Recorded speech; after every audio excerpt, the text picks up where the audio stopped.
I think essential skills to be successful are scattered mind.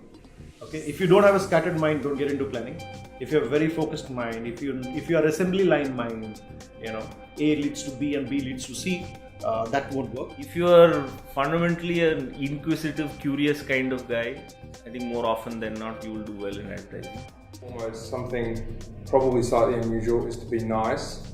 I think that, and by nice I mean, be humble, be inquisitive, be open.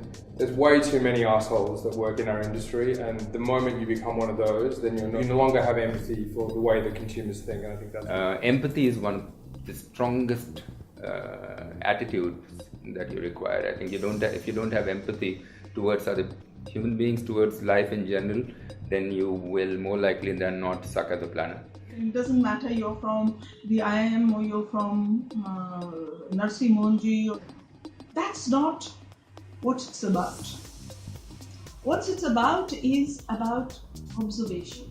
It's about thinking through things and bringing a degree of honesty to say, if I did this, it will solve that. Earlier, to my mind, the biggest shift that planners need to make is not be lean backward, but be more lean forward, right? A lot of planners I meet across markets, they're like, oh, I don't know if strategy is accepted in advertising. Oh, I don't get called for half the meetings. And a lot of these problems happen because we are not going out and taking charge, right? I mean, I, for example, do not wait to be called into a meeting. I call the meeting and I advise all my planners to do that, right? I mean, you don't have to be a guest in your own house. And if planners can do away with that syndrome, that's the essential skill that today's strategists need. I think you should love creative. I think that's an essential quality to be an advertising planner. If you like the creative process and if you like creative people, I think that's a good start point. Planners going forward, it's not about being the backroom voice of the creative product. Okay, it's not. It's you have to be the leaders of the new agenda. Set agendas for brands. I would say from being an analyst and scientist, become an innovator. Okay, from being one planning manager, become a planning entrepreneur.